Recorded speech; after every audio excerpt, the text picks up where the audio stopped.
إن الحمد لله نحمده ونصلي على رسوله الكريم أما بعد فأعوذ بالله السميع العليم من الشيطان الرجيم بسم الله الرحمن الرحيم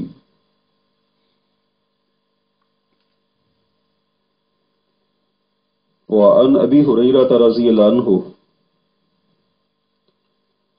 سیدنا ابو ہریرہ رضی اللہ عنہ سے روایت ہے ان رسول اللہ صلی اللہ علیہ وسلم قال کہ رسول اللہ صلی اللہ علیہ وسلم نے ارشاد فرمایا اتدرون ما الغیبہ، کیا تم جانتے ہو غیبت کیا ہے؟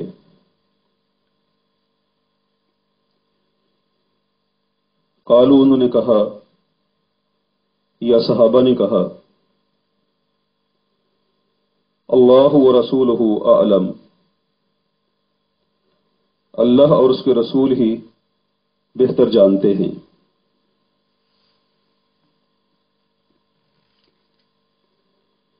قال آپ صلی اللہ علیہ وسلم نے ارشاد فرمایا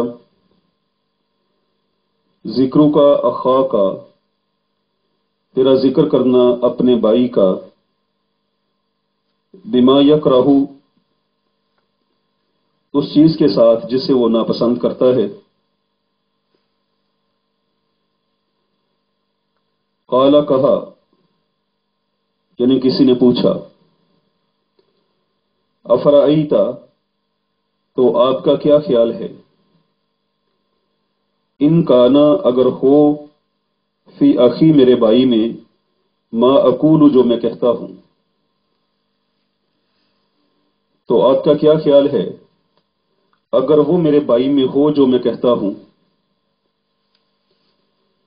قال صلی اللہ علیہ وسلم نے فرمایا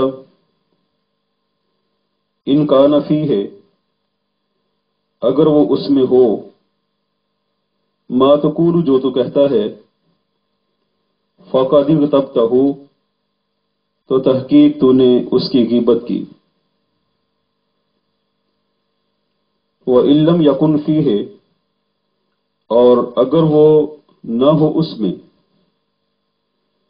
فَقَدْ وَحَدتَّهُ، تو تحقیق تو نے اس پر بہتان لگایا۔ اخرجہ مسلم، اسے مسلم نے نقل کیا ہے۔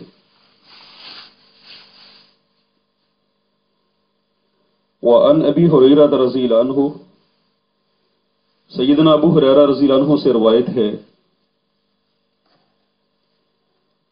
ان رسول اللہ صلی اللہ علیہ وسلم قال، کہ رسول اللہ صلی اللہ علیہ وسلم نے ارشاد فرمایا اتدرون ما الغیبہ، کیا تم جانتے ہو غیبت کیا ہے؟ تدرون، تم جانتے ہو، اور اس کے شروع میں یہ حمزہ استفہام ہے جس کا معنی ہے کیا؟ اتدرون، کیا تم جانتے ہو، ما الغیبہ، غیبت کیا ہے؟ یہ ما استفہامیہ ہے، اور یاد ہوگا سبق کے ما چار معنی کے لیے آتا ہے، ما موصولہ، ما نافیہ، ما نکرہ اور ما استفہامیہ۔ یہاں ما استفہامیہ ہے جس کا معنی ہے کیا؟ مل غیبہ، غیبت کیا ہے؟ قالوا، انہوں نے کہا اللہ و رسولہ اعلم، اللہ اور اس کے رسول ہی بہتر جانتے ہیں یا خوب جانتے ہیں۔ قال آپ صلی اللہ علیہ وسلم نے فرمایا ذکروں کا، تیرا ذکر کرنا، اخا کا، اپنے بھائی کا، بما، اس چیز کے ساتھ، جو یا جسے، یکرہ، وہ ناپسند کرتا ہے، ذکروں کا اخا کا بما یکرہ، تیرا اپنے بھائی کا ذکر کرنا اس چیز کے ساتھ جسے وہ ناپسند کرتا ہے۔ یہاں با موصولہ ہے اور اس کے شروع میں جو با ہے اس کا معنی ہے ساتھ، اس چیز کے ساتھ، اس چیز سے، ما یکرہ، جسے وہ ناپسند کرتا ہے، قالا کہا، یعنی کسی نے پوچھا، کسی صحابی نے کہا، افرأیت، تو کیا خیال ہے آپ کا؟ فا کا معنی ہے تو یا پس، یہ حمزہ استفہامیہ ہے، صیغہ ہے رأیت۔ رأیت کا ایک معنی ہوتا ہے تو نے دیکھا، اور دوسرا اس کا معنی ہے آپ کی رائے کیا ہے، آپ کا اس میں خیال کیا ہے، جیسا کہ یہی معنی یہاں استعمال ہو رہا ہے۔ افرأیت، تو کیا خیال ہے آپ کا؟ ان کانا، اگر ہو، ان اگر اس کا معنی کریں اگر، تو یہ حرف شرط کہلاتا ہے۔ ان کانا، اگر ہو، فی اخی، میرے بھائی میں، ما اقول، جو میں کہتا ہوں۔ یہاں بھی ما کا معنی ہے جو، تو ما موصولہ ہے، تو کیا خیال ہے آپ کا اگر ہو وہ میرے بھائی میں جو میں کہتا ہوں؟ قال، آپ صلی اللہ علیہ وسلم نے فرمایا، ان کان فی ہے، اگر ہو وہ اس میں، ما تقول، جو تو کہتا ہے، فقد اغتبتہ، تو تحقیق تو نے اس کی غیبت کی۔ صیغہ ہے اصل میں اغتبتہ، فقد تو دال بھی ساکن ہے، اور بعد والا کلمہ وہ بھی ساکن ہے، تو ساکن کو دونوں کو آپس میں ملانے کے لیے پہلے ساکن کو حرکت دیتے ہیں، اور اس کے شروع میں جو حمزہ ہے وہ حمزہ وصلی ہے، جب ملایا جاتا ہے آپس میں دو کلمات کو تو حمزہ وصلی اپنی آواز کو ختم کر دیتا ہے۔ تو ان کان فی ہے، اگر ہو وہ اس میں، ما تقول، جو تو کہتا ہے، فقد اغتبتہ، تو تحقیق تو نے اس کی غیبت کی۔ وَإِن لَّمْ يَكُنْ فِيهِ، اور اگر وہ اس میں نہ ہو، فقد بہتہ، تو تحقیق تو نے اس پر بہتان لگایا۔ اخرجہ مسلم، اسے مسلم نے نقل کیا ہے۔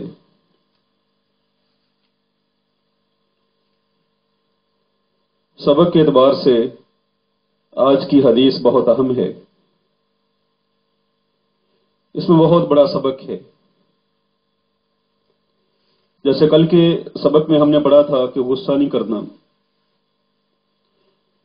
اللہ کے مال میں ناحق دخل اندازی نہیں کرنی، اللہ نے ظلم کو حرام کر دیا ہے تو ظلم کا ارتکاب نہیں کرنا۔ آج کے اس لیکچر میں پہلا سبق، غیبت نہیں کرنی۔ اس سے کہ غیبت کی بہت زیادہ قباحتیں قرآن حکیم میں اللہ تعالیٰ ارشاد فرماتے ہیں، وَلَا يَغْتَبْ بَعْضُكُمْ بَعْضًا، تم میں سے کوئی شخص دوسرے کی غیبت نہ کرے۔ أَيُحِبُّ أَحَدُكُمْ أَن يَأْكُلَ لَحْمَ أَخِيهِ مَيْتًا، کیا تم میں سے کوئی شخص پسند کرتا ہے کہ وہ اپنے مردہ بھائی کا گوشت کھائے؟ فَكَرِهْتُمُوهُ، تو تم اسے ناپسند کرتے ہو۔ مطلب یہ ہے کہ جس طرح مردہ کا گوشت کھایا جاتا ہے تو وہ اپنا دفاع نہیں کر سکتا، اسی طرح جس آدمی کی غیبت کی جا رہی ہے وہ وہاں موجود نہیں ہے، وہ اپنا دفاع نہیں کر سکتا۔ اور یہ مثال دے کر اس کی قباحت کو پرزور الفاظ میں واضح کیا گیا ہے کہ مردار کھانا تو ویسے ہی حرام ہے، اور پھر وہ بھی مردار جانور نہیں، مردہ انسان ہو، اور وہ بھی کوئی دوسرا انسان نہیں، اس کا اپنا حقیقی بھائی ہو، تو ذرا سوچ کے بتاؤ کیا اس کا کوئی گوشت کھائے گا؟ فَكَرِهْتُمُوهُ، یقیناً تم اسے ناپسند کرتے ہو۔ جب تم اس بات کو ناپسند کرتے ہو تو اپنے بھائی کی غیبت کس لیے کرتے ہو؟ یہ بھی تو یہی کام ہے۔ ایک حدیث مبارک میں آتا ہے، رسول پاک صلی اللہ علیہ وسلم نے ارشاد فرمایا کہ معراج کی رات میرا گزر کچھ ایسے لوگوں کے پاس سے ہوا جن کے ناخن تانبے کے بنے ہوئے تھے، یخمشون وجوہہم وصدورہم، ان کے ساتھ وہ اپنے چہروں کو اور اپنے سینوں کو چھیل رہے تھے، زخمی کر رہے تھے۔ تو میں نے دریافت کیا جبریل امین یہ کیا ہے؟ عرض کیا گیا یا رسول اللہ صلی اللہ علیہ وسلم، یہ وہ لوگ ہیں جو دوسروں کی غیبتیں کیا کرتے تھے اور ان کی عزتوں کو پامال کیا کرتے تھے۔ غیبت کرنا، اس کی اتنی زیادہ سخت سزا کیوں ہے؟ اگر غیبت کے مقاصد پر غور کیا جائے تو یہ چیز واضح ہو جائے گی کہ اس کی اتنی شدید سزا کیوں ہے۔ غیبت کا مقصد کیا ہے؟ کہ جن افراد کے اندر بیٹھ کے اپنے بھائی کے عیوب بیان کیے جا رہے ہیں، ان افراد کی نظر میں جس کے عیوب بیان کیے جا رہے ہیں اس کا مقام اور اس کا مرتبہ گر جائے، ان کے دلوں کے اندر اگر اس آدمی کے بارے میں عزت ہے تو وہ عزت متاثر ہو۔ کتنی زیادہ ایک کبھی سوچ ہے کہ اپنے بھائی کے بارے میں بندہ یہ خیال رکھتا ہے کہ لوگوں کے دلوں سے اس کی عزت نکل جائے، اس کا مقام کم ہو جائے، لوگ اسے محترم نہ سمجھیں، لوگ اس کا احترام نہ کریں، لوگ اسے برا آدمی سمجھیں۔ یہ کتنے برے مقاصد ہیں۔ اس لیے غیبت کی سزا بھی بہت زیادہ سخت ہے۔ پیچھے حدیث مبارک میں آپ پڑھ چکے ہیں، آپ علیہ السلام نے ارشاد فرمایا تھا تم میں سے کوئی بندہ مومن نہیں ہو سکتا جب تک وہ اپنے بھائی کے لیے بھی وہی چیز پسند نہ کرے جو اپنے لیے پسند کرتا ہے۔ جو بندہ اپنے بھائی کے لیے یہ چیز پسند کر رہا ہے کہ لوگ اس کی عزت نہ کریں، اس کا احترام نہ کریں، ان کے دلوں سے اس کا مرتبہ ختم ہو جائے، یہ چیز کیا اپنے لیے پسند کرتا ہے؟ یقیناً جواب نفی میں ہوگا کہ اپنے لیے تو کوئی بھی پسند نہیں کرتا۔ تو دوسری حدیث مبارک میں جو یہ الفاظ وارد ہوئے، لا یؤمن احدکم، تم میں سے کوئی بندہ مومن نہیں ہو سکتا، تو اس سے پتہ چلتا ہے کہ اس بندے کا ایمان بھی کامل نہیں ہے، اس کا ایمان بھی متاثر ہوا ہے جو غیبت کرنے والا ہے۔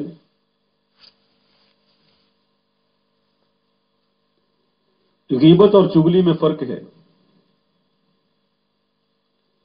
غیبت جیسا کہ اس حدیث مبارک میں بیان ہو گیا، اپنے بھائی کا عیب بیان کرنا،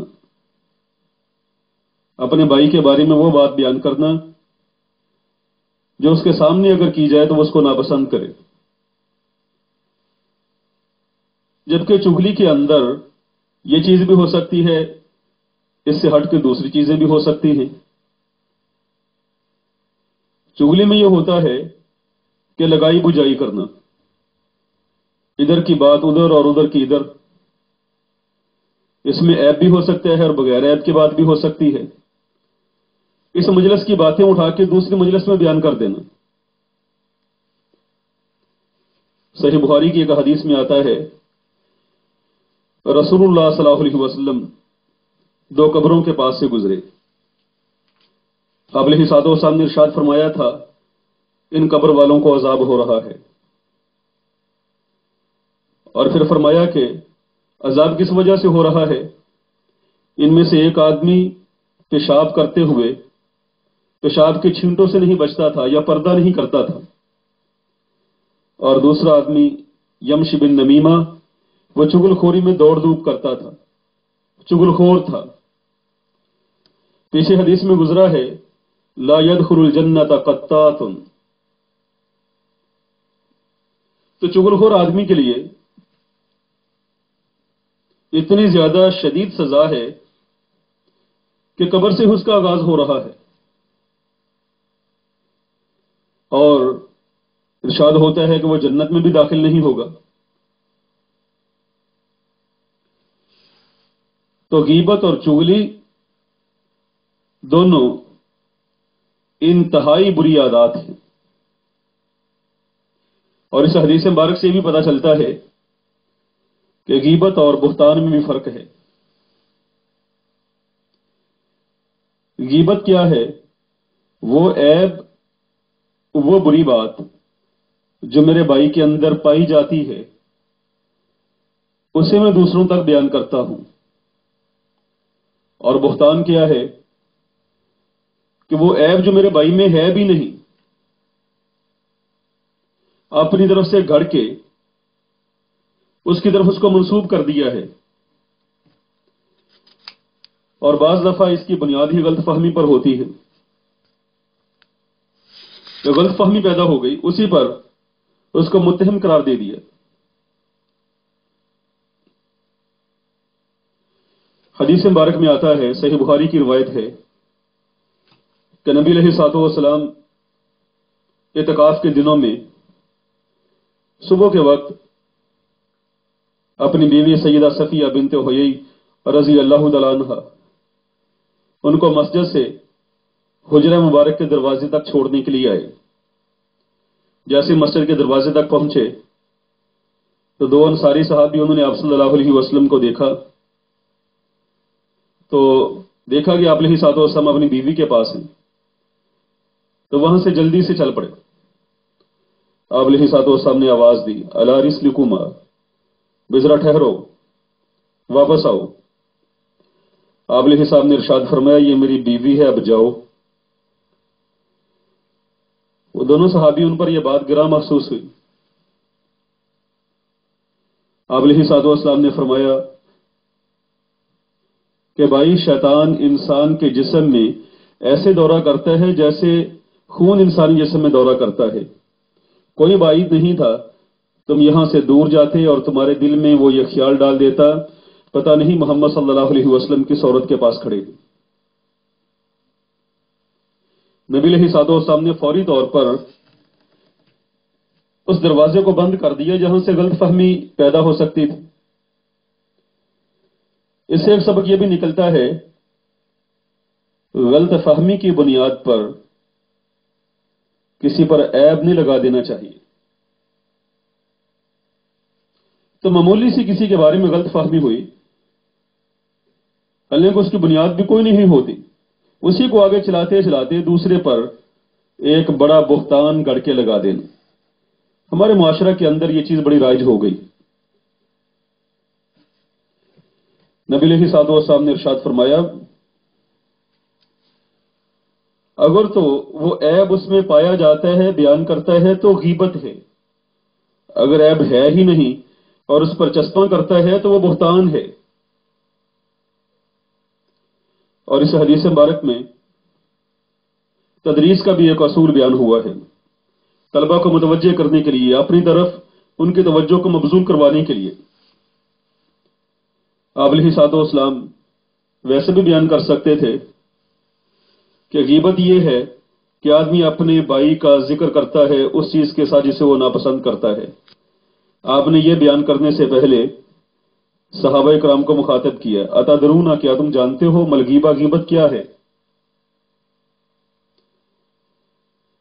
نبی صلی اللہ علیہ وسلم حکیم کائنات ہیں، تو تعلیم دیتے وقت صحابہ کرام کو اپنی طرف متوجہ کرنے کے لیے نبی علیہ الصلوۃ والسلام ایسے طریقے استعمال فرمایا کرتے تھے۔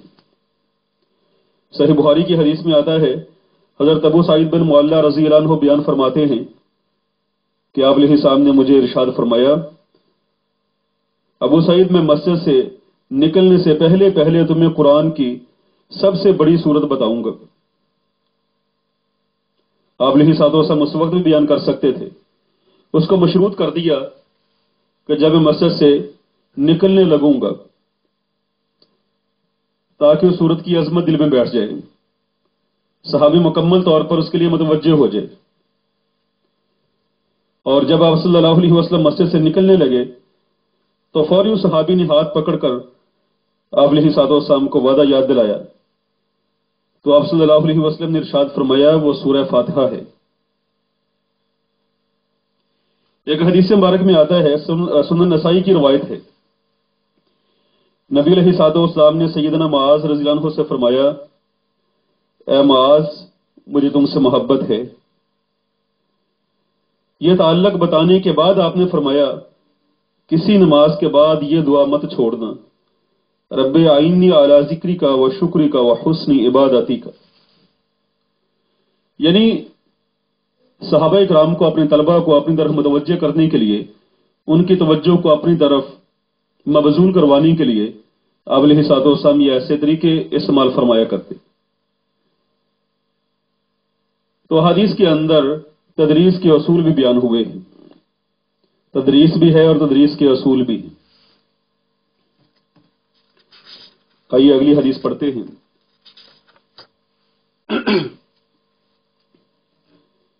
وعنہ رضی اللہ عنہ قال، اور انہی صحابی رضی اللہ عنہ سے روایت ہے، یعنی سیدنا ابو ہریرہ رضی اللہ عنہ سے روایت ہے، قال انہوں نے کہا،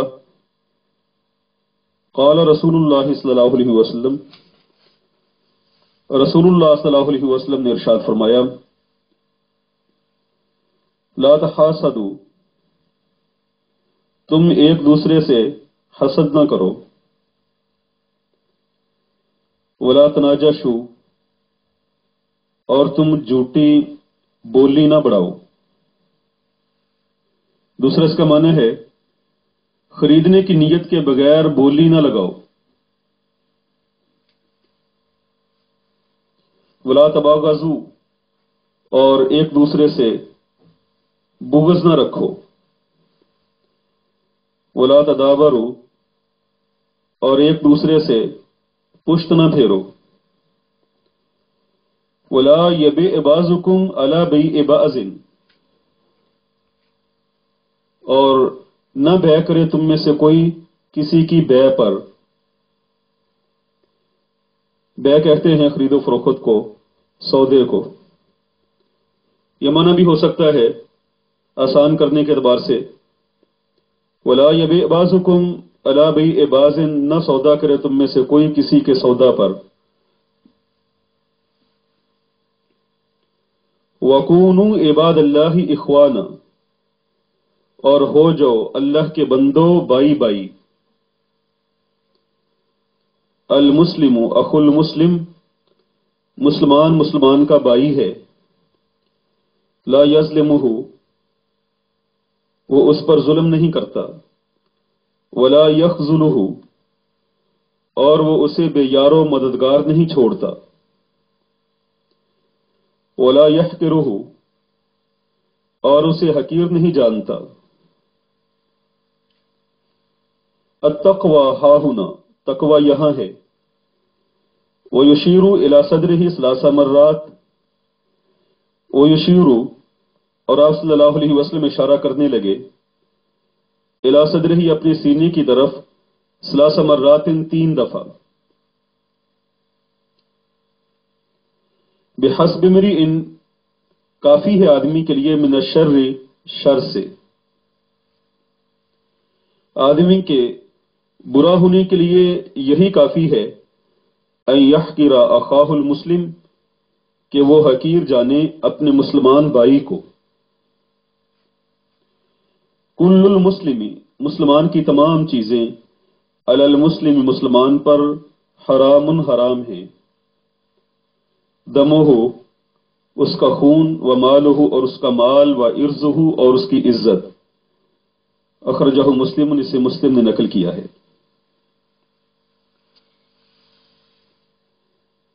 وعنہ رضی اللہ عنہ قال، اور انہی صحابی رضی اللہ عنہ سے روایت ہے، انہوں نے کہا، قال رسول اللہ صلی اللہ علیہ وسلم، رسول اللہ صلی اللہ علیہ وسلم نے ارشاد فرمایا، لا تحاسدوا ولا تناجشوا، تم ایک دوسرے سے حسد نہ کرو، اور تم آپس میں جھوٹی بولی نہ بڑھاؤ۔ ولا تباغضوا، اور ایک دوسرے سے بغض نہ رکھو۔ ولا تدابروا، اور ایک دوسرے سے پشت نہ پھیرو۔ ولا یبیع بعضکم علی بیع بعض، اور نہ سودا کرے تم میں سے کوئی کسی کے سودا پر وَكُونُوا عباد اللہ اخوانا، اور ہو جاؤ اللہ کے بندو بائی بائی. المسلم اخو المسلم، مسلمان مسلمان کا بھائی ہے.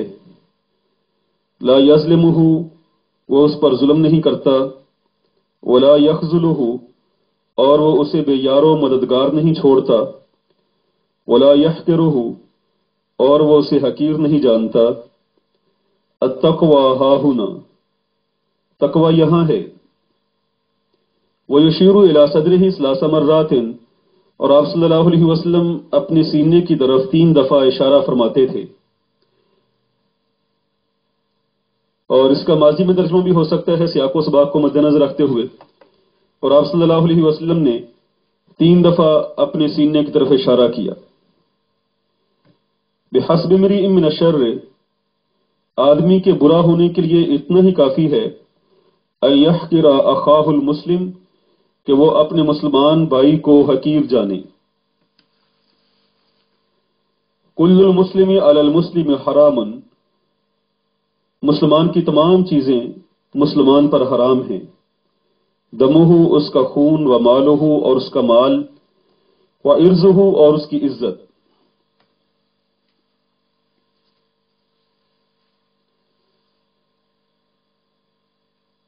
رسول اللہ صلی اللہ علیہ وسلم نے اس حدیث مبارک کے اندر بہت ساری بری باتوں سے اجتناب کا حکم دیا ہے. ارشاد فرمایا لا تحاسدوا، تم آپس میں حسد نہ کرو.